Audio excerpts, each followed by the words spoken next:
Yesterday was the disappointment. Let's see what he can do today. Right, so the cars lining up on the grid. The team personnel are down there, and the grid boards marking the point at which they need to come to a stop. 2 single-seater categories this weekend here at Macau, which is fairly rare. You normally see just the Formula Regional or previously the Formula 3 cars competing for the Macau Grand Prix. But agree absolutely 100% with David. It's really good to see Formula 4 cars on the timetable for this weekend. And these are not slow cars either. The run down towards Mandarin and from that section to Lisboa, 230 kilometers an hour, 6th gear, and then you're down to 80 kph in 2nd gear for Lisboa itself. Emanuele Olivieri, as the winner yesterday, is going to line up on pole position, and Jules Roussel, runner-up in the French Championship, will be alongside. This is Ryan Coretti, another driver that has come from the French F4 Championship. He was 4th in that, double winner this season, and made some pretty decent progress yesterday. Now, this is the youngest driver on the grid. He was 16 only 4 days ago, Ari Bansal, and the Indian driver has won the GB4 Championship, which is effectively a UK series for the older iteration of F4 car, and the elite motorsport driver going very well this weekend. Number 61 there is Kimi Chan, and he's another of the drivers that has been in Chinese F4 this season and has been a race winner. So it's a quality field, this. You've got lots of champions and lots of race winners and a jumbled grid. In fact, we've almost got a reverse grid because Finn McLaughlin starting 12th, 14th is the French champion Alex Munoz, 15th is the poleman yesterday Sebastian Weldon, 16th is the Italian champion Keen Nakamura Berta, 17th is Thomas Behrman, who's been a race winner in British F4, and 19th is the Central European Zone champion Gino Trapper. So a reverse grid race in a sense. Poor television director, we're not going to know where to look, are we? Goodness me, this is a very exciting race, and it's what single-seaters at Macau at the end of a season is all about, because when we have international champions coming from domestic championships all around the world to compete, if you like, for the driver that is going to be deemed to be elite in this year around Macau. It's just something to enjoy, something to savour this, and you can tell that all these young drivers, this is going to be a memory in their motor racing career that they will remember forever. F4 did us proud at Macau in the COVID period because it was the category that ran for the Grand Prix. It was the Chinese Championship, and because of the travel restrictions, it was really the only single-seater category that could tick the box. It was then rewarded with a race or an event, so race each day, at the 70th anniversary weekend in 2023. And here we are with a brand new FIA badged race. We've had F4 at the FIA Motorsport Games in the past, but now here with a World Cup. That's Rintaro Sato, son of Takuma Sato, winner of the Macau Grand Prix. He did race here last year, in fact, Rintaro, and also in Japanese F4. This year he's been racing in France in the French Championship, French F4, where he won at Lebanon. And these young drivers are going to have experienced quite such a busy grid before. If you have a look at the build-up to this race, just double it, treble it, quadruple it, and that's what we have building up to the FR World Cup a little bit later on for the Macau Grand Prix. But this is a first glimpse into what things are going to be like. And you know what? If these drivers come back next year and they are competing in the Macau Grand Prix, they have had this experience to get used to everything about the Macau Grand Prix. It's going to really equip them very nicely indeed. It is indeed. That's Emily Cotti, who was in the race yesterday and in qualifying, the Chichester-born driver who has been in the Italian and Middle East Championships this year. Keen Nakamura Berta then, the Italian champion, although he is a British driver with a Japanese mum and a Slovak father. And he was the runner-up last year also in the UAE Championship. Sebastian Weldon then, who's been 5 times a winner in Italian F4. He's been a race winner in the Middle East F4 Championship this season and affiliated to the Andretti Global brand. Of course, his father raced for Andretti twice at Indy. Now, that's somebody that has raced here in F4 in the past, the 2023 Chinese F4 champion Thiago Rodriguez, and therefore he does know the track and he does know the cars, but he crashed yesterday, tripped over Thomas Behrman, who was already in the barriers at Moorish. Grandstand's pretty full already, and it's early in the morning yet. It's only just gone 9:10. That is Thomas Behrman. He is the younger brother of Ollie Behrman, Grand Prix driver, of course, for Haas. He's the son of David, who used to do a bit of MG racing, and Thomas was a race winner in British F4 this season gone. After him on the grid, you will get to Gino Trapper, who is going to be the final driver, and the Central European Zone champion has had a pretty tough weekend. There he is. So 2 incidents, and he's got work to do from the very back.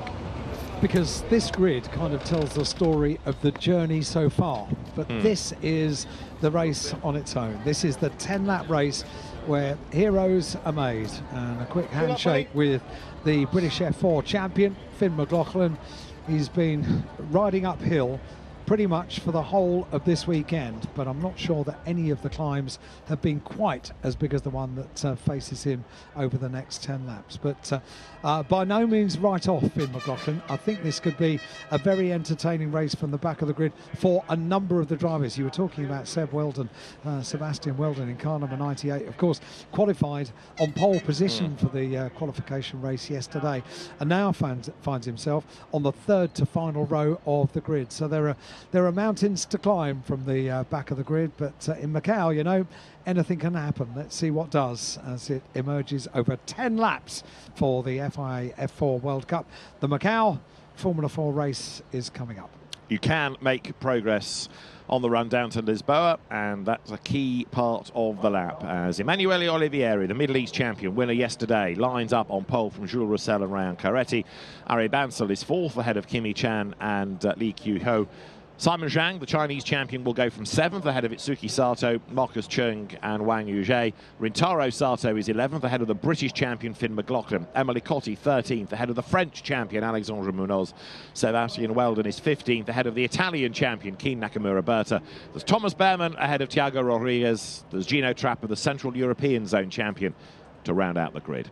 10 laps are ahead of us then.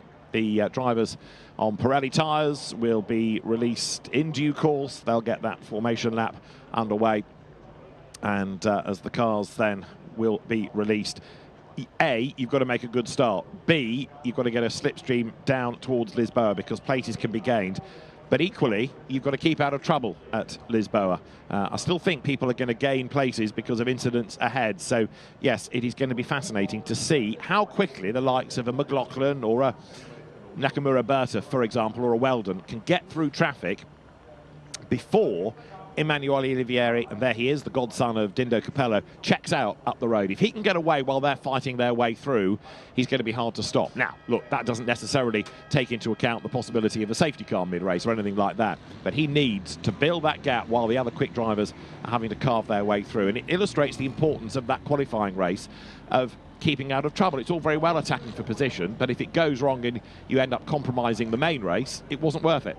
When you look back on that aerial shot, that high shot looking down the grid, you realise just how far it is from the front of the grid to the back of the grid. It is a big job, but you know, the opportunity for an interruption in the race and the opportunity to get a really, really good start right at the start of the race, then this is all going to add up to potentially giving a good result at the end of 10 laps. Here we go then, the final countdown, 10, 9, 8, until we have the green flag lap. And this is the bit that drivers like, when all of the personnel have left the grid, they're left alone to do what they do. Off they go on the green flag lap. Now the green flag waves, and they've got a job to do on this formation lap, and immediately Emanuele Olivieri starts doing that, and that is to weave the cars as much as they possibly can on this lap, in particular on these wide parts of the circuit, which forms the end of the gear circuit and the start of the next lap, to weave the cars as much as they possibly can and to not be sat on their own at the front of the grid for too long, to lose all that temperature that they get into the tyres. It's a really warm day here. It's going to get warmer and warmer in the middle of this afternoon, so around about the kind of time that we're looking at the start of the Macau Grand Prix later on, it's going to be up to 27 degrees, hot and sunny. Just one more thing to catch up on yesterday. Rintaro Sato was third across the line, but he was given a penalty post-race. Now, he'd been slow off the grid, and he had made up his place in order to be where he should have lined up, but he did not do it before the first safety car line. If you do not regain your place by the first safety car line, you must start from the pit lane. Not the back, but the pit lane. He did not do that. Therefore, he was given a notional stop-go penalty, but as it was applied post-race, it had to be a time penalty, and 30 seconds, therefore, dropped Rintaro Sato from third to 11th place. Here we go then, the formation lap for our first single-seater race of the day. 10 laps around the gear circuit here at Macau. Looking back at the driver who has pole position. Ultimate concentration. You can't afford to drop that concentration for a single second, as we have seen so many times over the years here at Macau. Get some really good views as well from that mirrored visor on his helmet. My goodness, what an iconic shot you get back looking at a driver with the yellow and black barriers right the way around the circuit. We said it yesterday, when you see a photograph of a racing car on a circuit and you see in the background the yellow and black barriers, you know exactly where you are. You don't necessarily know which corner you're at, but it's an iconic feature, isn't it? It is indeed, and the trees hanging over the circuit makes you think, is that really Macau? Because for many people the perception of high-rise blocks, neon lights, casinos, but here in the old part of Macau, you've got lots of greenery. The cars run around the reservoir at this part of the circuit, dropping down the hill, and Macau is a hugely busy and vibrant place. It's tempting to think that this is the entirety of it, but there are other islands which are even more modern in many respects. Go to the one of the others and you see all the huge casinos and hotels and shopping centres that are there. People coming from Hong Kong, from mainland China to Macau, coming for the Grand Prix, coming this weekend also for the National Games, which is a little bit like the sort of Commonwealth Games, if you like, from our side of the world. And it brings so many people to Macau. They have lots of festivals of, for example, there's a whiskey festival, a beer festival, there are sporting events, festival of food, exactly, yeah. So to the grid comes Olivieri. Quite a way ahead of the rest of them. We did say that he's not going to want to sit there at the front of the grid for too long to allow the heat to dissipate in the tyres, but Olivieri has arrived on pole position quite a way ahead of the rest of the field.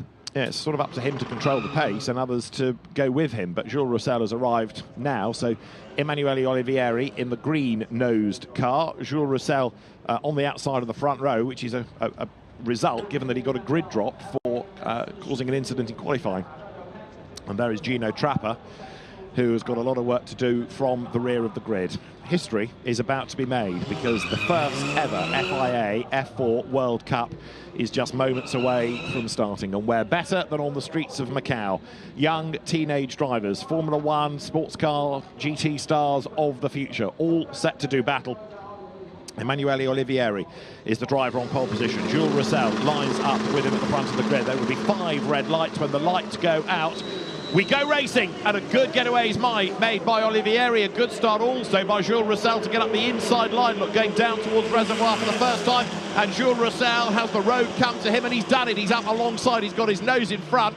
But now he's going to be on the outside line all the way down towards the very fast right-hander of Mandarin. The blue car of Ryan Coretti comes to the outside. Roussel takes the lead. French championship rival Coretti goes second. Olivieri drops to third. Bansal is fourth. Drama in the background. Simon Zhang is off the road. He's taken number 17 with him as well. So there's a big, big shunt already. It's going to bring out the safety car as we lose Itsuki Sato. 2 have gone on the run down towards Lisboa, but it is going to be Jules Roussel from Ryan Coretti. More head up the escape road and into the wall. Plunges there, I'm afraid to say. The car of Kihu Lee. So there's going to be a lot to sort out. The safety car will be triggered. Jules Roussel leads. Roussel got a very good start, and he had to be very brave, hang it out on the outside. But he was very, very keen, and a super start by Jules Roussel from the outside of the front row of the grid. That went absolutely according to plan. The thing that maybe didn't go according to plan is that we would now have a number of cars which require recovery here in our in the first of a 10-lap race. But we said how important it is to get a really good start, and Emanuele Oliveri from pole position down there in third place is not going to be so happy about the way the start went for him. And down there in third place, he can see them in front of him, and we've yet to know. We've got the yellow flag out on circuit, but at the moment we haven't got indication that we have a safety car, have we? No, but I'm sure that we are going to end up with something having to neutralise activity with broken cars on that fast part of the circuit. But for now, let's enjoy it, because you've got Jules Roussel ahead of Ryan Caretti then, and Emanuele Olivieri not having made that best of start. Safety car is now called. So we'll see what the order is at the end of the opening lap, because that kind of incident, of course, all helps the likes of McLaughlin or Behrman or Weldon or Nakamura Berta. So we do now go to control conditions. We had one safety car interruption yesterday, and Jules Roussel has timed it right, because you never know from here on in. As the race resumes, safety cars breed safety cars. It might well be that he's now won this race by getting the move done before the interruption came. So important to get a good start, and that was a very, very determined good start as well from the outside of the front row of the grid. Had to hang in there, and Emanuele Oliveri was on the inside line on the run down towards Lisboa, the overtaking place. Let's have a look once again. So it's a decent start by Olivieri, but not a mega start. Jules Roussel gets a good launch. Don't forget it's a staggered grid, so he's a length back. But look, as they turn into the first corner, he's just ever so slightly in advance. And Ryan Caretti in the blue car in third place gets the tow from both of the cars ahead. So he moves to the outside of Olivieri, gets a bit more of a tow from Roussel, goes round the outside into second place, but it's behind, look, where Simon Zhang is all wrong. Itsuki Sato is the innocent victim. He's absolutely harpooned as Simon Zhang pinballs his way off the barrier. So that's two gone. And then the next one that arrived rather rapidly on the scene coming down to Lisboa is Kyoho Lee. But that was good stuff from Ryan Caretti. That was Simon Zhang sideways, and Itsuki Sato suddenly is absolutely harpooned, as I say, by Simon Zhang. From another angle then, they come out of Mandarin. Bit of a wobble from Jules Roussel. Snap of oversteer on the cold tyre, but he managed to save it, whereas Simon Zhang did not. And the Chinese champion out of the race. Now, Finn McLaughlin saw it thus. That's fine, he thinks. The accident's all happening over there on the right-hand side. That's 2 places gained. Yeah, good positioning there, keeping well out of the way for Finn McLaughlin. And as you say, 2 positions made up, keeping on the left-hand side of the circuit, keeping out of trouble down at Lisboa as well. That's the 3rd one gained. So I reckon one of the really important thing when you are one of the very, very quick drivers, as Keen Nakamura Berta comes into pit lane. Now, that's bad news, clearly, because that was another driver who was meant to be fighting his way up the order. And Keen Nakamura Berta is going to be pushed back towards his parking area in the pit boxes. And has he run over debris? He's got a problem. They're looking at the steering wheel, looking at the dash, looking at the display. So Nakamura Berta may have a gear issue. It might be an electrical gremlin. Laptop has to be plugged in. He was so quick through practice and qualifying. I think he really was so confident going into yesterday's race, and it's just unravelled from there on in. He crashed yesterday, and now he's got a car with a problem, and he's about to go, if he's not careful, a lap down. So big disappointment for Keen Nakamura Berta. 10-lap race this, so we've got a little bit of breathing space with the safety car, and it is definitely technical rather than damage. So I'm afraid to say, as Finn McLaughlin had technical dramas on Thursday, here's another one in need of assistance. Mintimes is the company that operates the cars. Engineers coming from the FFSA, which has a similar way of running the championship. One team runs all the cars. Yeah, and Finn McLaughlin's problem couldn't be resolved, and it was just fortuitous that they were able to offer another car opportunity for qualifying. And once Finn McLaughlin got in a nicely running car, he was able to show just what he can do on the streets of Macau. But it wasn't until that point. This is really good news. We get the indication now on the timing screen that the safety car is in this lap. Brilliant. And with 3 cars that needed to be recovered, that's really good work by the course workers. Absolutely it is, yes. So the crane at Lisboa getting the car of Kyoho Lee out of the way, and Simon Zhang's car and Itsuki Sato's cars removed as well. Right, quick update then before we go racing. McLaughlin is 7th, and he started 12th. Munoz who started 14th, is up into 8th. Weldon is 10th from 15th, and Behrman is 12th, having started 17th. You've got to stay out of trouble, and that, what you just said is rather proof of that. Avoiding these opening lap problems. Finn McLaughlin did that to great effect, and clearly so did Seb Weldon, because they would have come across both of the accidents starting towards the back of the grid. Right, this is Emanuele Olivieri's view. We're about to go racing now. Keep everything crossed. Safety cars breed safety cars. The green flag is ready on the timing line. They're still weaving, still getting the tyres back up to temperature. There wasn't a lot in them to start with, so they need to be careful coming out of the very fast R-bend. We had a crash in this corner on a restart in the previous GT race, but we go racing again, and Jules Roussel with a good restart leads Ryan Carretti across the line by half a second. Third is Olivieri. Bansal is fourth. Kimi Chan fifth. Rintaro Sato is in sixth place, and then it's Finn McLaughlin. And again, now the importance of getting a tow is plain to see. You can see Jules Roussel going left and right to try to break the slipstream effect. Look in the background there. There's an effort being made up the inside by Sato against Kimi Chan, and he goes through. Nicely done on the inside of Mandarin. That puts Sato fifth. Brave place to do it as well. Very, very good manoeuvre indeed. Well done.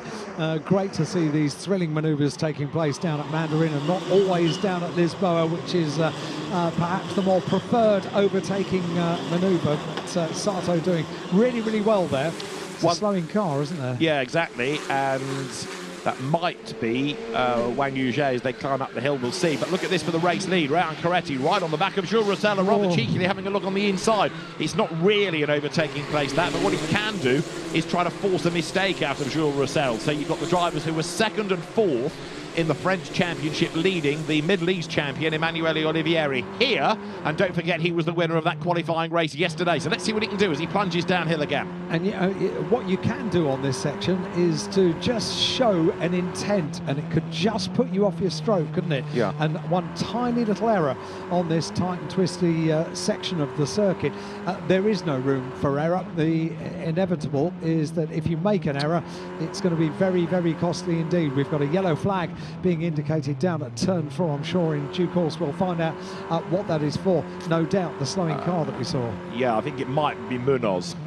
So Alexandre Munoz, who's had all sorts of problems after 2 crashes, they can get that through that vehicle access gate, can't they? That's Munoz at San Francisco. So Alexandre Munoz's car hopefully can be pushed back. They need to be quick, but there's still quite a bit of lap to go before the cars get there. So through they will turn. Jules Roussel leading Ryan Carretti, and you can see these two now starting to gap Emanuele Olivieri, aren't they? In fourth place, the yellow car is Ari Bansal, then the black, white, red car, that's Rintaro Sato, carrying the colours his father used to run in Formula 3, and the leaders are coming down towards R-bend. Olivieri not staying with the top 2, frustratingly. No, dropping him back just a little bit. The top 2 as they come up towards the start-finish line and complete another lap. Well done to the marshals. Green flag at turn 4, and it was fortuitous that we did have a gap in the barrier that the marshals could get that car to a place of safety. Really, really good work, and good work from race control as well, keeping things going and allowing them time to do that. Change imminent for third place here, because you've now got Ari Bansal crawling all over the back of Emanuele Olivieri as the cars come again down towards Lisboa. Finn McLaughlin is being looked at, so is Emily Cossey for being out of position at the safety car line.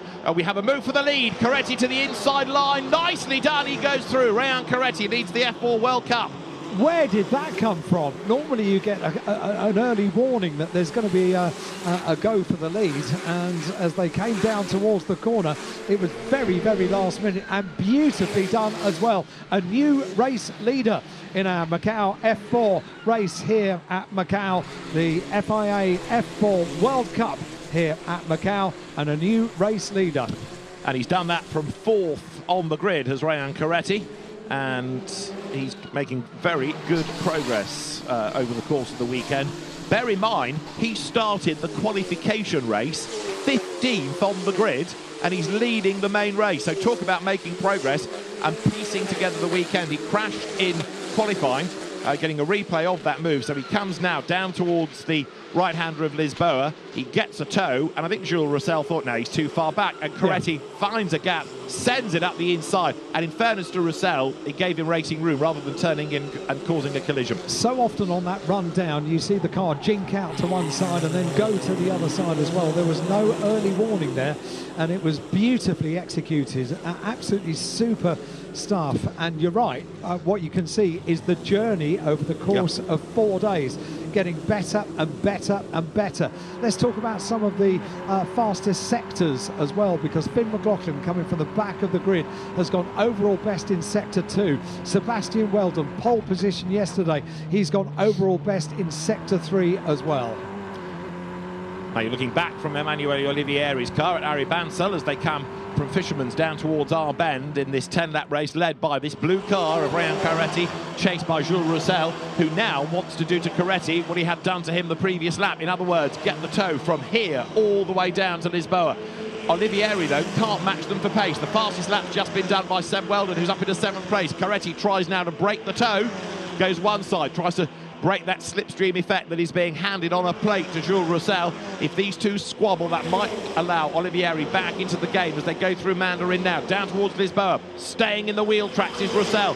Coretti tries to go one side and then the other to break the toe. And which way does Jules Roussel commit? He goes to the outside line, which he's brave. He's going to be alongside. He almost gets crowded. He can't go round the outside, but look at Olivieri right back with them. Yeah, they're battling so close that the gap has come down between the top two, battling for the lead of the race, and Olivieri, who started on pole position, up into the tight and twisty section.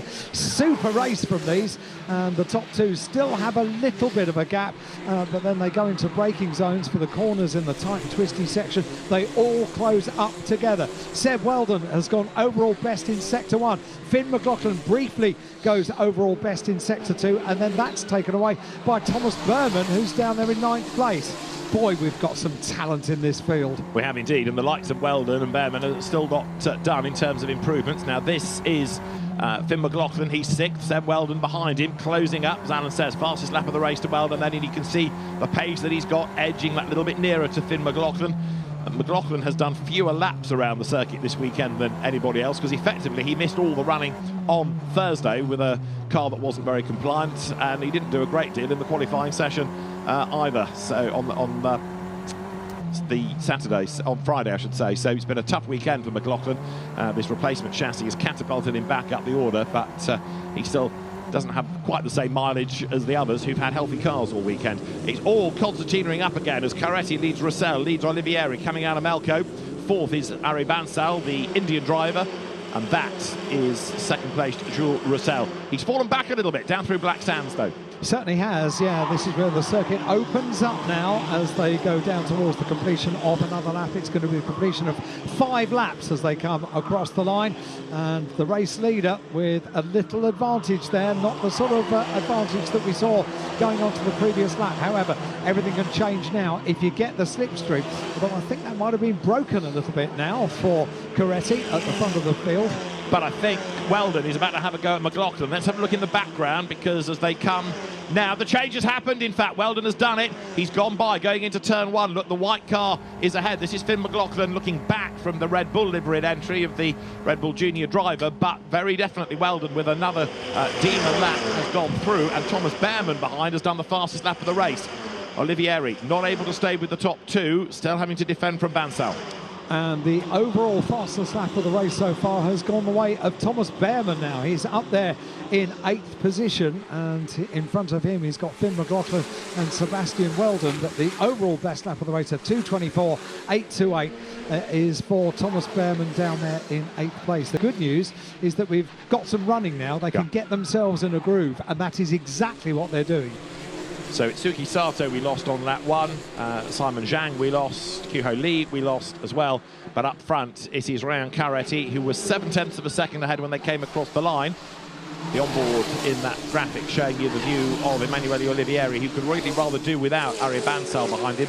Bansal has been very impressive this season. He's done a few British F4 races in the championship, also the non-championship races at the British Grand Prix. He's won the GB4 title, and 4 days ago, he turned old enough to be accepted into the race, and here he is running in 4th position. It's amazing the kind of experience you can get at such an early age now, isn't it? And you start your single-seater journey, which these cars are very much part of it, and introduced. It was going to be the first of the steps of the single-seater ladder that you could stay with right the way through until Formula One. And for the first time this year, supporting the British Grand Prix at Silverstone, we saw Formula One competing with Formula 2, competing with Formula 3 and Formula 4 as well, the non-championship race that you alluded to just a couple of moments ago. 5 laps are complete now, and the advantage was 0.7 of a second. I fancy it might have come down a little. Yeah, let's have a look. Harry Bansal has fallen back through Black Sands as well. He's dropped off the tail of Olivieri. So, yeah, everything that Carretti does, Roussel tries to match. Stays in the wheel tracks, if you like, hoping that he can just get back into that toe, and then he'll be dragged along. But Carretti, 7 tenths ahead, he becomes 4 tenths ahead. Fastest lap of the race done by Jules Roussel. Emanuele Olivieri on that lap is another 4 tenths slower, so he's dropping away, unfortunately, from the man on pole position. His pace not as good today as it needs to be. Need to watch Sebastian Weldon down there in 6th place on the tail of Sato, and he has just put in, has Sebastian Weldon the fastest lap of the race. He's had that accolade a couple of times as they go side by side for the lead once more on the run down towards Lisboa. Carretti fends off Roussel, who tries the inside up to San Francisco, but what Jules Roussel here is doing is trying everything at Lisboa, and he's also discovering the type of defence he's liable to get after repeated opportunities to challenge Ryan Carretti. He knows now what Carretti has in his armoury to fend him off. We know now that Finn McLaughlin's going to be looked at post-race for that safety car line infringement. Interesting that his car doesn't have the pace of Weldon, because having lost out to Seb, he's fallen back into the clutches almost of Thomas Behrman. Yes, he has, but it will be good to see Finn McLaughlin finish this race, and he can look back on the weekend and be pretty proud of everything that he has achieved over the course of 4 days, because 2 of them were pretty non-existent. Missed free practice 1, didn't really complete a lap. Missed free practice 2, didn't complete a lap through no fault of his own, through the some technical problem with the car, and then the team deciding that a new chassis could be used for qualifying, straight into qualifying, having not done laps around the circuit, and now he finds himself in 7th place. That's not bad. No, it's not as good as it was, sadly, but it's been a very tough weekend. So now really it's about mileage, it's about experience, and although he's set for FIA F3 next year, it would not be a surprise if he didn't come back to Macau and exorcise some ghosts. There he is, look, with Thomas Behrman almost pushing him around Melco. So the race leader, Ryan Carretti, only 4 tenths up at the end of the previous lap. There is Seb Weldon, look, and that's been a very, very good recovery. He led as far as turn 3 yesterday in crash. He started 15th and he's up into 6th. They don't think you can't overtake and don't think you can't make progress around here, especially in a single-seater, which is narrow like this. And he's going to be on the back of Rintaro Sato before long. So the race leaders have just gone by, and 4 tenths is down again to 3 tenths. Roussel is on for another bid for the lead, isn't he? When it was 4 tenths on the previous lap, there was still a potential for side-by-side on the run down towards Lisboa, and there is going to be again. Oh, so close between these top 2. Having a look down on the inside is Roussel as they go down towards, and this is an epic battle between the top 2 for the lead on the run down towards Lisboa. You've got another one between Sato, Bansal and Weldon in the background, as now Ryan Carretti comes back on the outside line down to Lisboa, but Jules Roussel asserts himself. Roussel leads, and then there, look, Sato, Weldon goes ahead of Bansal as they turn into Lisboa. So another place gain for a charging Sebastian Weldon. Great drive this, and a wonderful battle for the lead. It's trading now between Carretti and Roussel. Superb stuff. Absolutely superb stuff, and we've got this lap and 2 more to go in the 10 laps for the FIA F4 World Cup Macau Formula 4 race here. Absolutely super stuff in the top 6, all battling it out for a victory here at Macau, which is something very, very special for a single-seater driver. Oh, it goes wrong! It goes wrong! Carretti! Goodness me! And who's managed to get past safely? Yellow flag shown, so it's Roussel with a big lead. Olivieri, I think, had squeezed through, but as the car was bouncing across the road, did it take anybody with him. Coretti there up against the wall. It's going to be another safety car to move him. I think everybody else got through, but it was a bit touch and go. So yeah, Olivieri survived it, so did Bansal. Sato well done. They have got through, and Rayan Coretti just went a little bit wide, bounced off the barrier, and that, after a really impressive drive, is the race over. And the order behind him then, look, as they come down towards the Macau hairpin behind Jules Roussel, is that second is Olivieri, third is Sato, fourth is Weldon, fifth is Bansal, sixth is McLaughlin. Here's the replay, safety car deployed, and you see here Rayan Coretti, the back breaks away, snap of oversteer as he gets into the corner. He's offline, he's heading for the wall at this point, and he knows it. He tries to fight the car, bang, in it goes, bang, in again at the front, and from that point on, it's game over. And for Olivieri, absolute panic. Where is that car going to end up? That was beautifully avoided, wasn't it? It's all split-second decisions, and Olivieri gets past the car. You don't know where it's going to finish. It's still moving. It's still swerving, and there is a diminishing room of tarmac to get past. You saw Seb Weldon stand on the brakes, and there was tyre smoke. Right, safety car deployed. If they're as quick as they have been at doing this, we might get one lap in, but I'm not convinced. It's got to be done on this lap, hasn't it? I don't think it's going to be able to be done in time, but hey, we'll see, we'll see. But Jules Roussel back into the lead from Emanuele Olivieri. Real shame that Rayan Coretti, 15th on the grid yesterday, and having led this race, perhaps he deserved better, but it illustrates that the tiniest error can be punished. So race order, Jules Roussel leading, Emanuele Olivieri in second place, Rintaro Sato in third, Sam Weldon fourth, Ari Bansal is fifth, and Finn McLaughlin is sixth. Right, now this is Emanuele Olivieri's view. Have a look at what's going on ahead. Look for the blue car of Coretti. He's sideways there at maternity, and he survived that one, but only just. But clearly from here on in, Coretti's car is struggling. He's either asked a bit much of the tyres or he's overdriving, and they head downhill. Olivieri getting a little bit closer. There, he's slightly wider look than Olivieri, who skims up towards the brickwork. And then now, Coretti turns in, the back breaks away, and he's out wide, and crunch. One whack, comes across the road, another whack, and Olivieri is thinking, stop, stop, stop, I've got to get round you. He does. It's not that easy for people behind, but really, you could perhaps slightly flippantly say it was a tank slapper that began 3 corners earlier, and eventually, that's the outcome, a broken car. You just don't know, if you're following, you just don't know where that car is going to finish up. You can make an assessment of where it might, but you really have to hope that luck is on your side as well. So tight and twisty, that section. So disappointed, because the battle between those two was superb to watch, wasn't it? Yeah. Lap after lap after lap.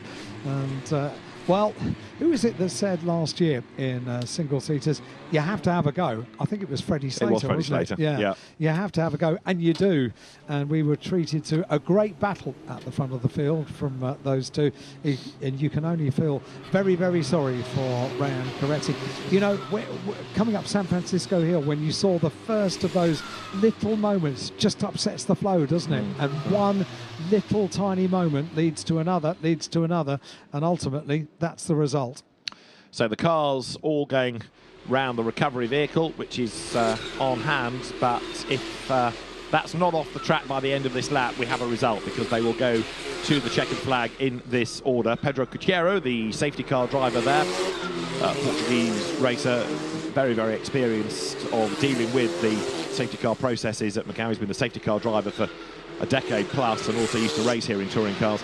He is the man at the wheel of the safety car leading the field round. But yeah, I fear we ain't going to get one more lap, just because of the nature of how this all has to happen. But what a race while it lasted. Brilliant stuff. Please, can we have the F4 World Cup on the timetable next year? Yes, indeed. I think they've rather booked their appointment, haven't they? Absolutely superb. We said it from the first time we saw F4 cars here at Macau. They're just perfectly suited. They are nimble, they're quick, and there's young drivers with a huge amount of talent and ambition as well. Just had a message from the FIA Touring Car Commission is it president? I think he is, I think Alan so. Gow, Oh, yes. who has just said the weather here at Macau today is absolutely perfect. He's arrived here for the next race that we'll have here at Macau, the 10-lap race for the Macau gear race, and it is beautiful, isn't it? We've got clear skies, we've got sunshine. Go on. Why is the Touring Car Commission president bothering with the weather? Shouldn't he be thinking about touring cars, not the weather? I mean, we know it's sunny, Alan. We can see that. Well done, Mr. Gow. Your weather forecasting career beckons. Genius stuff. Yeah. I'd never have thought it was sunny and perfect. He's being helpful. Was it? Yes, we're in a little box, aren't okay. we? All right. We don't know. We'll give him that. I'm afraid to say, then, the safety car is going to have to take us to the checkered flag. And look at Ryan Coretti, hunched down against the barrier, distraught, and actually sobbing by the look of the jerky body movements, and that was a devastating outcome for what had been a really impressive race. And Ryan Coretti will remember Macau, but for all the wrong reasons. And Jules Roussel then is on target to take honours in the FIA F4 World Cup. He was runner-up in the French Championship with 2 wins this season, and it looks as though he is going to be a history-making first ever winner of the FIA F4 World Cup. Great racing it has given us. Just a shame that this one has to end behind the safety car. You're right. And when you see the really forlorn Ryan Coretti, you can see so clearly that how upset he is. You realise how much it means to a young driver to be on the podium or to take a race win, to take victory here at Macau, because it is, for a driver, a huge, huge challenge. Well, I think he can look back at this. He's dealing with the disappointment, the upset now, but he can look back and be very, very proud of the race that we just enjoyed, because that was thrilling. And we've seen a few single-seater races over the years here at Macau. That was a thrilling race. Keen Nakamura Berta, just to finish the story, did rejoin from the pits, but was so far behind. Even now, he has not caught up, even with the safety car. So he is going to finish the race in 14th place. He will gain the position at the expense of the rather tearful Ryan Coretti. So the car Jules Roussel will lead Emanuele Olivieri and Rintaro Sato to the end. Sato, another driver here who's made good. Third, he was in the order, and 11th he started. So somebody else proving that overtaking is possible. And Ryan Coretti's car goes down the hill on the back of the flatbed. The road is clear, but sadly we've run out of laps. The checkered flag will greet Jules Roussel this time. It'll be that traditional ceremonial release up to the checkered flag, but the FIA F4 World Cup is going to be taken then by Jules Roussel, Emanuele Olivieri and Rintaro Sato for the podium. And although we've finished the race under the control of the safety car for that incident, we did have some really good laps. We saw the drivers being able to get into a flow of the race, which is something that Macau sometimes doesn't really happen, because you get a stoppage and then you get another stoppage, or rather than a stoppage, an interruption to the race with the safety car, and they just want a few laps that they can piece together and begin to get into a race flow, and we did get that. We got a thrilling race for our FIA F4 World Cup, and we have a World Cup winner who is very soon going to be released from behind the safety car to take the checkered flag once they've negotiated the Melco hairpin, run down the hill through Black Sands towards Fisherman's, and then R Bend, and the checkered flag, which is already being prepared down on the starting gantry under the control of the BMW safety car. And a good view from Emanuele Olivieri's car. Didn't quite have the pace of the top two during that race, having got off the line not too bad, but Jules Roussel and Ryan Coretti did seem to be the pick of the field in that race. See how tight this is down at the twisty section through Police and Moorish onto Donna Maria. That barrier on the exit of Moorish has very often claimed a lot of cars in whatever form, single-seaters, touring cars, GT cars. It's not claimed too many this weekend thus far. But, we've had some unusual places to See cars crashing over the course of 4 days. I'd still like to know exactly what was happening for Finn McLaughlin, because as we'd said during the race, he was falling away from Seb Weldon and was under attack from Thomas Behrman. So yeah, I'd like to see Finn back next year and see what he could do with a competitive car all weekend. Yeah, sometimes you have a really unlucky 4 days here at Macau and you come back all the stronger the following year. And I have a feeling that may be what we see for Finn McLaughlin. We've seen it so far this weekend for Freddie Slater, haven't we? We've seen him have bad luck at previous visits to Macau. And Finn McLaughlin can be very proud of that. So too can his family. It's been a character-building weekend at Macau, I think, for Finn McLaughlin. And to finish the race in 6th place, which is where he is now, can be pretty pleased with that, with the limited running that he's had. Right, safety car will build off. Checkered flag is prepared, and there we go. Across the line goes the race winner. Checkered flag goes to Jules Roussel.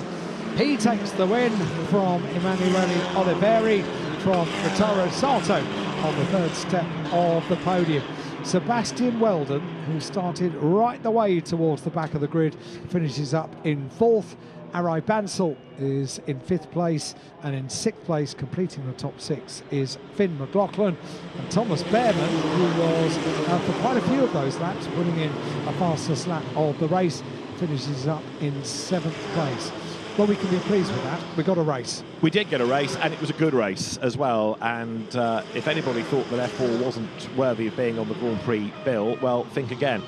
Because that, as a sport single-seater race, was very good indeed. And we've been saying for season after season that these are the really good cars to have here, because they're not that wide, they're not that big, they're not too powerful.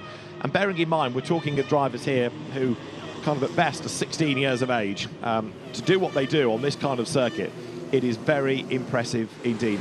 The drivers in the single-seater races at Macau are far, far younger than ever. We talk about the way the event has evolved and the sport has evolved, but it's another of those side products. And people say, oh yes, but you know, in the 80s and the 90s there weren't quite so many accidents in the single-seater races, but the drivers were maybe 5 years older, if not more. And now people come into the sport from karting, into single-seater, into car racing from 14 onwards. And so the drivers that you're looking at are very young indeed, not that experienced, and they will, none of them have encountered anything like this. So incidents are inevitable, but I think the way that the likes of Roussel, Olivieri, and before his accident, Coretti, and certainly Sebastian Weldon have raced, and Arai Bansal in fact as well, mighty impressive. And Emanuele Pirot, as the president of the FIA Single-Seater Commission, who really pushed to have this event here, I think deserves a bit of acknowledgement. It was a good idea. Now, Emanuele, can we have more of the same next year? We'd like them back. I love Macau. I love the Macau Grand Prix, and I love Formula 4 cars around the gear circuit as well. It is just, they just fit very nicely. We said it a number of times during the first year that they competed for the Macau Grand Prix in 2020. They just look right, and they give us great racing. They are narrow enough to allow little moments going up through the tight and twisty section. And the ethos of this, with people coming from around the globe onto a level playing field, where you've got F4 running in every continent, it takes you back to the original ethos of the Macau Grand Prix, this end-of-season shootout, if you like, to see who is best. It's all very well being the French champion or the British champion, but are you better than each other? Well, this allows you to find out. It does, and of course it's the hugely proud moment in a few minutes' time where you get the drivers on the podium. We will see a huge spread of international flags showing on the backdrop on the podium over the course of today. And you'll also hear a lot of different national anthems as well, and that is what Macau is so about. It's about a race like no other. It's a place like no other in the world. there isn't really a motorsport event quite like the Macau Grand Prix. Very often over the recent years that I've been here, it's coincided with a Grand Prix somewhere over in America, if it was the US Grand Prix or potentially the Las Vegas Grand Prix. But you know that the teams are all keeping a very close eye on what's happening in Macau, because a number of these drivers are already signed up to be part of young development driver programs associated with Formula One teams, and Macau is just magical. And I tell you what, Jules Roussel is about to experience that and then some when he climbs out of the kart down in Parc Fermé, experiences the joy of a win here at Macau. And you can hear the applause in the background as well, the media attention, and the podium is coming up. We might be able to hear from our winning drivers. Emanuele Olivieri steps out, goes to be weighed, which is all part of the technical process. There's a very, very happy race winner, though. Jules Roussel clambering out of his car. Olivieri, I think, will be very disappointed with that. On paper, he should have been a shoe-in, given the way that he went yesterday. But Jules Roussel, brilliant start, got himself in the lead. And although he lost out to Rayan Karate, he was not to be denied.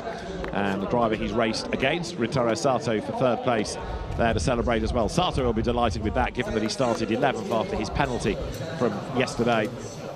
And a very happy Jules Roussel. Some rather more somber faces from the drivers that didn't get to the end. But Jules Roussel is very happy indeed.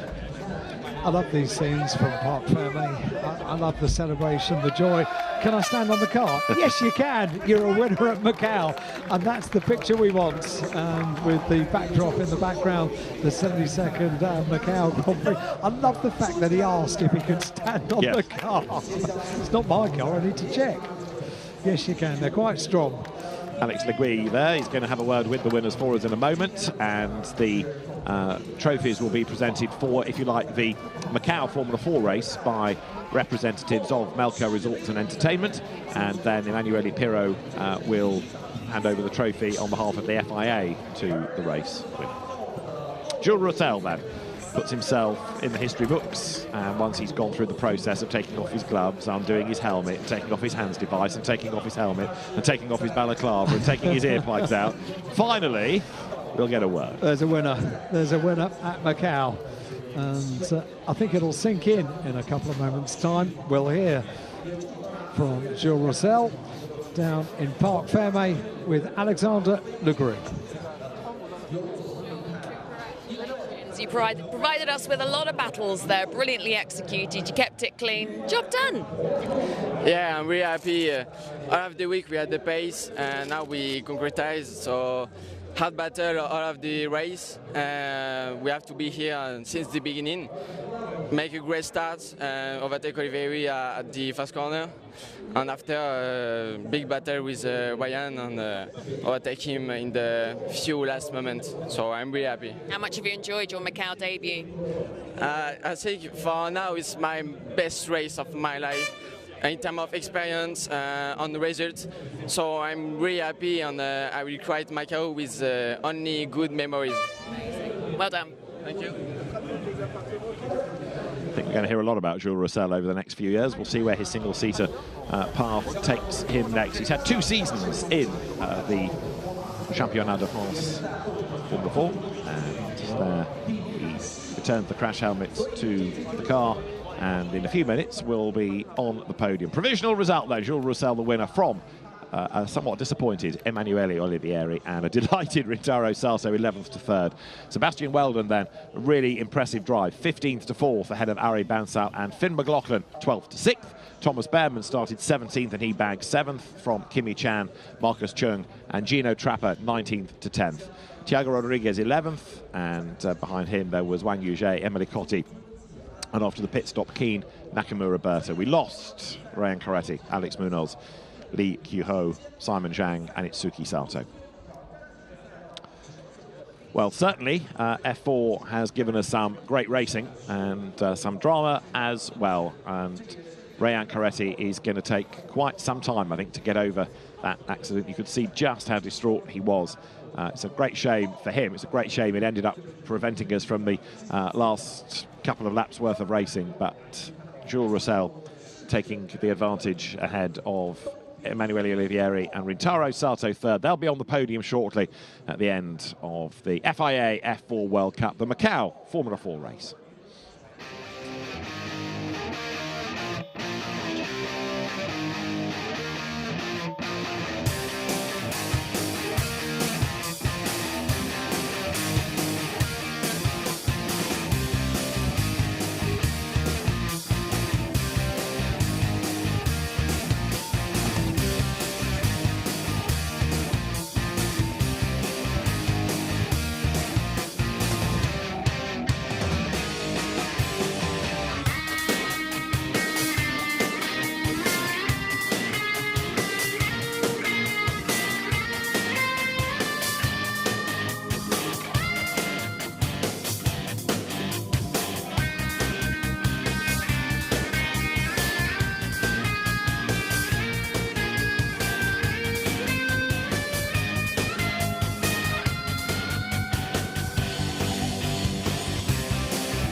So the drivers are ready to make their way onto the podium.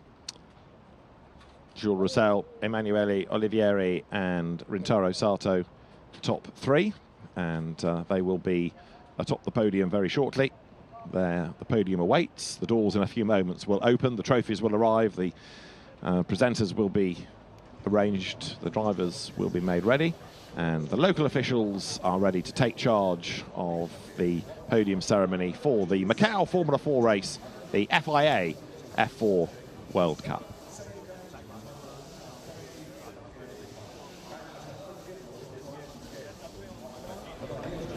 Trophies for the top three, courtesy of the event, and the FIA trophy for the overall winner, Jules Roussel.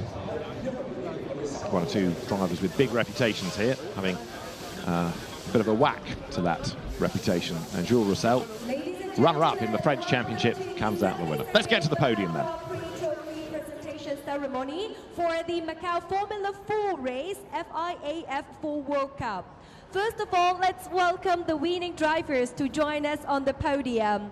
On second runner-up, it goes to number 30, Rintaro Sato from Japan. On first runner-up, number 68, Emanuele Olivieri from Italy.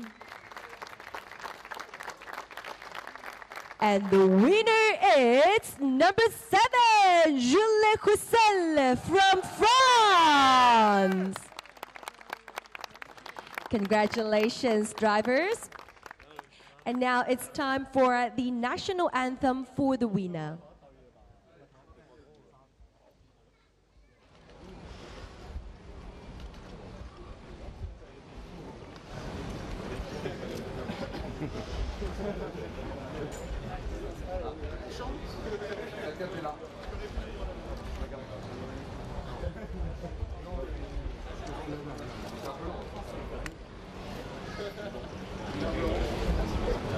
So congratulations once again to all the winners. Before we present the trophy to our winners, we would like to wait for the national anthem. This is another glory moment for our winning drivers.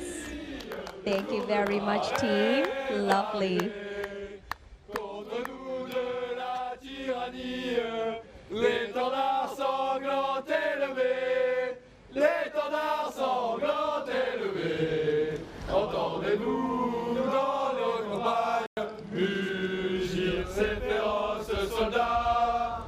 Ils viennent jusque dans nos rois, égorger nos fils et nos compagnes. Aux armes,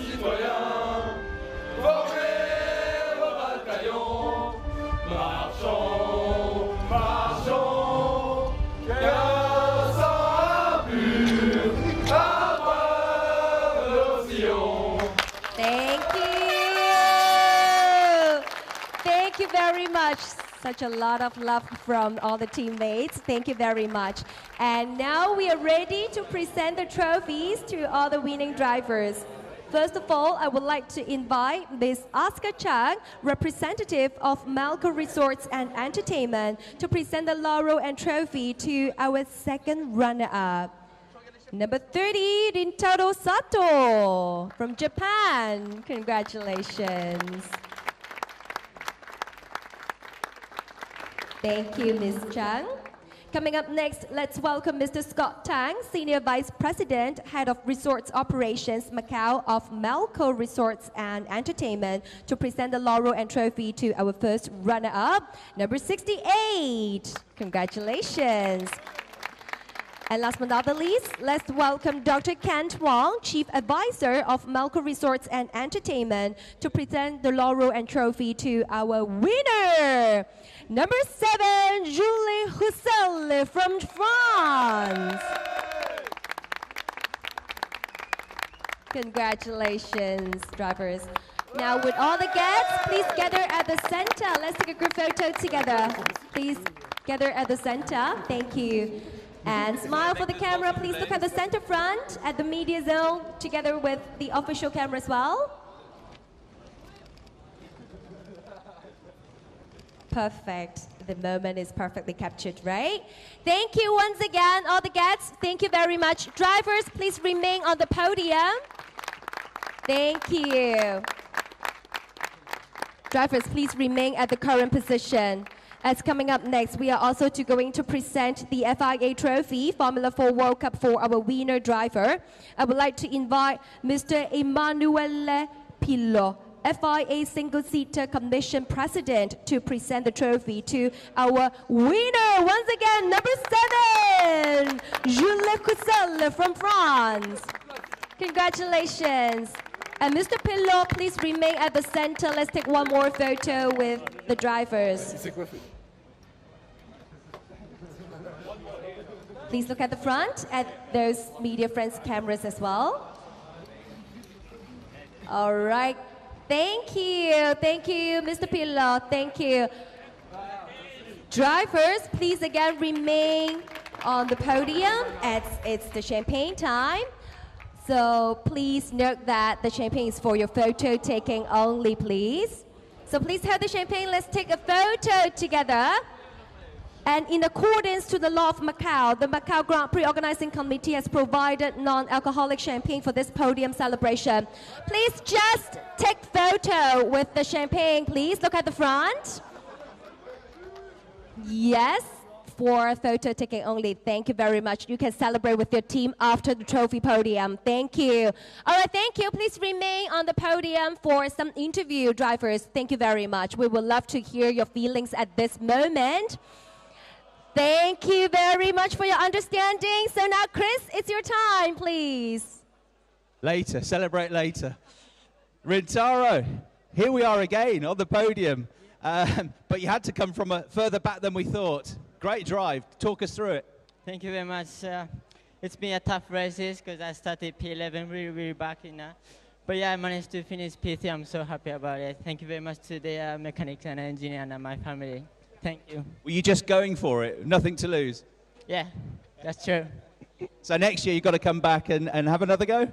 It's a great circuit. Obviously, you enjoy driving here. Yes, this is, I hope. Well done. It was a great to watch. Great drive. Well done to you. Emanuele, well done to you as well. I know you would have loved to win, but second place at Macau is still a huge achievement. Yeah, I mean, not what I wanted, but anyway, yesterday I won the race, today P2. Somehow I didn't really have the pace to win anyway, even with a good starter. But yeah, anyway, still P2, I can be happy. Looked quite close when Ryan crashed and you just about squeezed through. Yeah, it was not the best moment of the race because if he was going to my car, it was not really a good moment. But anyway, still okay. Well done to you. Great job this weekend, right? Top step. First of all, congratulations to your guys down here for singing the national anthem. That was magnifique. Wasn't that the best weekend?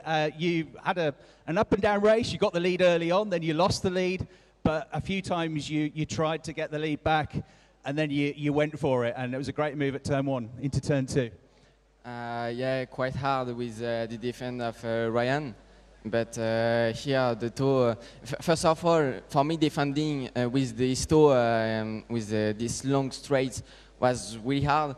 And after I profit to this and overtake him, and after close the door at the first corner, but the pace was there, even at the race since the first session of the week. So I'm really happy. You didn't want to finish second, did you? If there was any chance, you were going to take it. I really don't want to do second place. When you know we had the pace to do first and we can overtake him, I just take all of the opportunity again, and I'm really happy for that. And you know your name's in history now, the first ever winner of the FIA F4 World Cup. Yeah, I think I didn't realize again, but maybe tomorrow. Yeah, let it sink in. Congratulations, you're champion. Well done, Jules Russell. Thank you, Chris. Congratulations once again, drivers. Thank you very much. Welcome to the race winners press conference from the Macau F4 race, FIA F4 World Cup. We have our top three finishers here. Race winner, Jules Russell. Second, Emanuele Oliveira. And third, Rintaro Sato. Congratulations to all three of you. 歡迎大家嚟到第72屆澳門格蘭披治大賽車澳門4級方程式大賽國際汽聯4級方程式世界盃正賽嘅賽後記者會。首先，我哋恭喜台上面嘅3位車手，佢哋分別係冠軍得主魯塞爾、亞軍奧利維利同埋季軍嘅佐藤林太郎。Jules, well done. An exciting race, plenty of action. But first of all, how does it feel to be a winner at Macau and the winner of the first FIA F4 World Cup? Like I say on the podium, I think I didn't realize again, but I see only positive in positive way. We had the pace to win this race, and we win it. We take the opportunity, and now winner of Macau, and I think it's my one of my dream to, because I see Macau since a lot of time. And the race look very tricky, really changing race, and to win it, just grateful. 冠軍得主魯塞爾咧，其實頭先同我哋分享啦，佢喺正賽開始嘅時候，自己都唔知道會遇到啲咩情況啦，咁所以佢就一直專注於保持自己嘅步伐啦，完成比賽。喺澳門登頂一直係佢嘅夢想之一啦，佢依家有一種夢想成真嘅感覺啦。There were two critical moments to that race. Obviously, the start, you got away very well and were leading through Lisboa and had a little bit of a moment. And then when you overtook Ryan as well, a lot of attempts and then a very spectacular pass. Can you just talk through those two moments? Yes. I don't really know what to say because I think we saw it on the live, but yes, quite a big battle. Maybe try to break later, few laps earlier. But it's quite risky on the brake because you will never know how was the grip and if he will block and just don't let me go and Ryan on me in the wall. So I take risk, but calculated risk, and I think a few last lap. Take the opportunity to overtake him before the braking and close the door and keep it in front. 而佢亦都補充到咧，其實喺賽事過程當中，包括喺佢超越對手嘅部分咧，其實佢都係一直喺度衡量自己喺作出呢一個動作之前咧，需要承擔幾多嘅風險啦。然後咧就盡量保持步伐之餘咧，可以做到佢想完成嘅超越動作，最後就攞咗冠軍。Emanuele, well done on second place. I'm sure you would have liked to have been one step better off, but how do you reflect on this weekend? Strong qualifying, you won the qualifying race and second today. Are you generally pleased how the weekend's gone? Yeah, I can be generally happy with the weekend because every session I was in top 3. So yeah, for sure today not what I wanted to be, but anyway, even though the start was not the best, I think today somehow my pace was not the best. I was really struggling with the car on the braking and high-speed corners. So yeah, I just tried to manage to keep some confidence. And yeah, then the race was quite clean. I had to defend from behind, and at the end there was the crash in front, which was quite scary. But yeah, anyway, P2 can be quite happy with the result.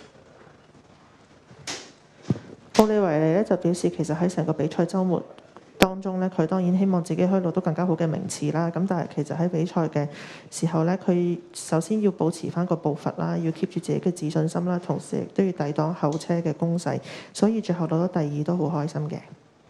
There were parts of that race where you appeared to be able to close in on the two leaders, and then you kind of dropped back, especially when you came out of the Melka hairpin. You didn't seem to be able to tag onto the back. Was the car kind of fluctuating in its pace and potential, or was it just a case of the leaders were slowing as they were battling?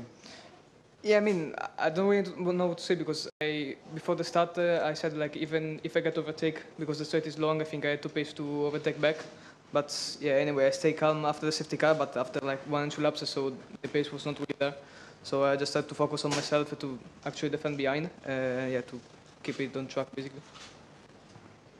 而佢亦都補充到咧，其實喺比賽嘅過程當中咧，佢一直都希望可以保持自己嘅速度啦，然後可以攞到更加好嘅成績。咁但係因為安全車嘅出事啦，咁導致佢其實就將之後嘅專注點咧就關注喺抵禦對後方車群嘅攻勢嘅。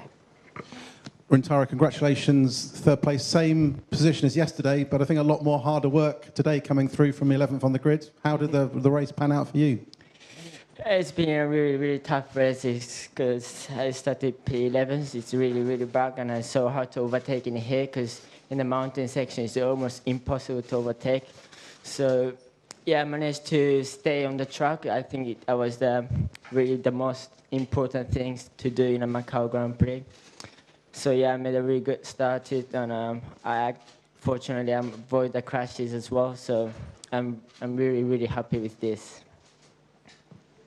第3位嘅佐藤咧就表示，其實當然正賽嘅過程都好艱難啦。首先佢喺正賽其實係喺稍後方出車嘅，咁所以佢只可以喺比賽佢有優勢嘅路段啦，而做出超車嘅動作。咁佢嘅起步做得唔錯啦，同時亦都好幸運地可以避開咗賽場上邊嘅一啲插碰啦，咁所以好開心可以以第3完成。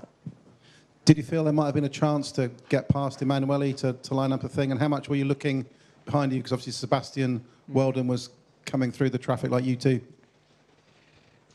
Yeah, it was really, really hard to overtake the car in front of me.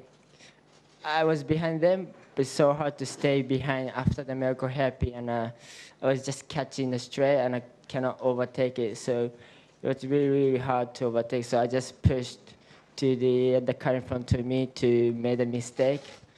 So it's really, really hard to overtake here, but I'm so happy with this. 而佢都補充到咧，其實喺東望洋跑道上邊咧，超越對手咧係更加艱難嘅，尤其是係喺法格溫之後啦。咁所以佢嘅戰略咧就係保持翻佢嘅速度啦，然之後一直跟住前車。Okay, any questions for our top 3?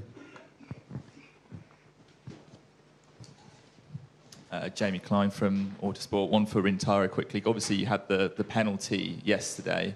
Can you just explain exactly why you got the penalty? And do you think this was a winnable race for you if you'd started from P3 where you finished yesterday?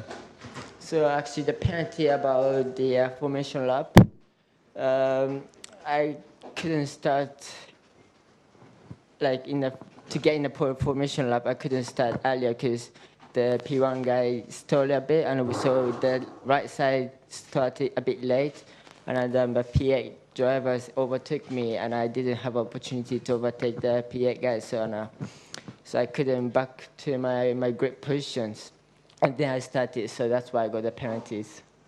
And if you'd started from P3 today, I mean, could it have been a different story?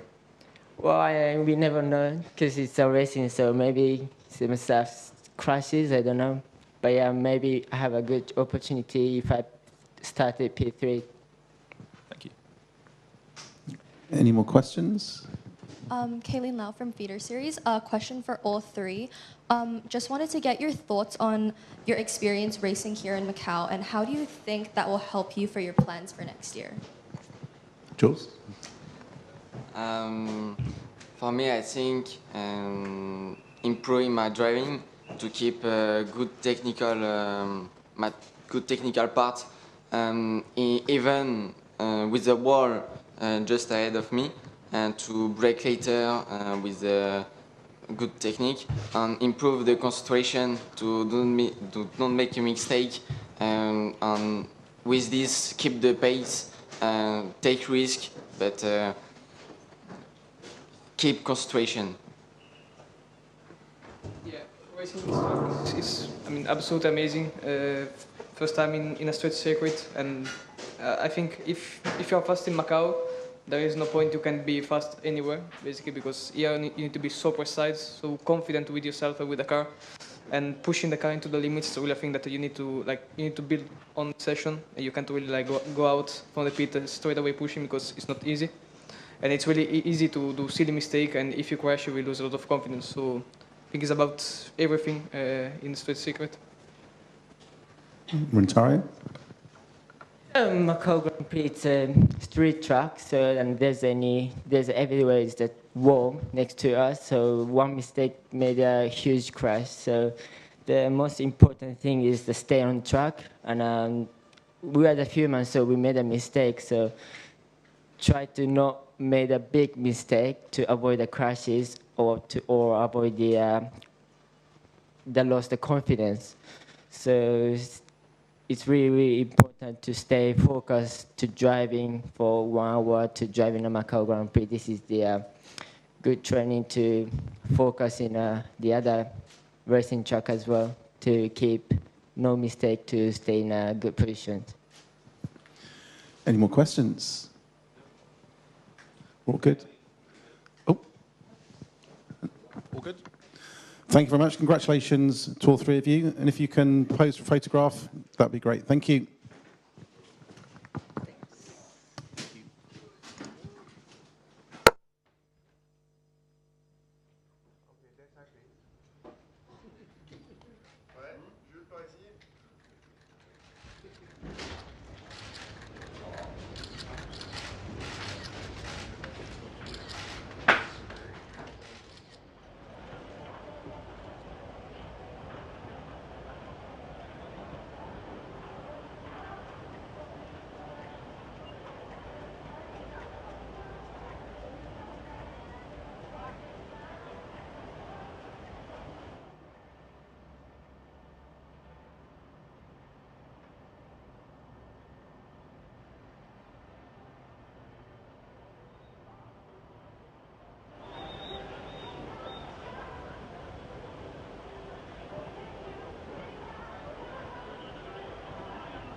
歡迎大家嚟到第72屆澳門格蘭披治大賽車大灣區 GT 杯正賽嘅賽後記者會。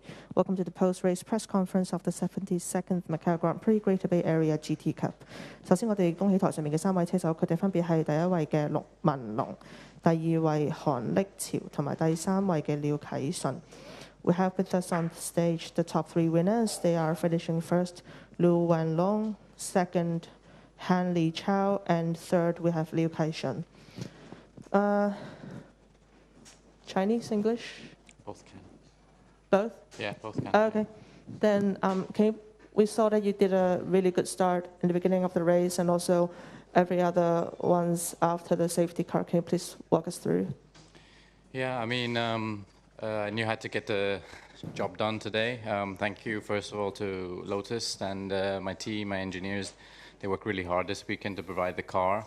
We knew we had the pace all weekend, but qualifying and knowing Macau is very, very tricky and anything can happen here. And knowing that today's race was the plan is to try to get ahead as soon as possible. So making the move at Mandarin was definitely essential to win today's race. So yeah, that was it, and really happy about it. Congratulations. Can you please also share a few words in Chinese to our audience? Yeah. 先要感谢莲花车队和我的技师 engineer， 他们这周末真的很辛苦的帮我 set up 我这辆车。我们知道我们这里澳门是个很难的街道赛，但是到最后我们一起一个车队都成功了。谢谢。二题问题问一下韩立潮，可不可以跟我们讲一下你在这次比赛中的感受？首先这个周末我们整个团队做了很大的努力，包括首先非常感谢JR China为我们提供的所有的这些支持，然后另外呢就是甚至我们的这个车型总开发的工程师全部都到场了，所以为我们提供了很多的这种帮助。然后另外车队在整个周末其实也非常的努力的去工作，因为我在排位赛的时候其实遇到了一些小的问题，然后车轮刮到那个墙上，然后转向拉杆弯掉了，然后车队利用很短的时间帮我更换新的转向拉杆，然后让我可以再次有机会进行排位赛，然后取得了一个不错的杆位。所以也非常感谢我的车队。同时，在比赛，因为我们的车整个周末其实在直线上并不是说很有优势，然后并且起步的时候，也遇到了一些混乱的状况，所以很遗憾，但是也很享受这个过程。对。谢谢。A quick recap on what our first runner-up Han Li Chao just shared. He would like to thank the team for the effort and all the support, and he would also like to thank the engineers who are actually here to help him fix the car when he actually touched the barrier earlier in the race. And he overall throughout the weekend he didn't do a very good start and he didn't have much advantage through the straight, but he's happy with the results. 第三題問下廖啟信，可唔可以都同我哋講下今場嘅精彩？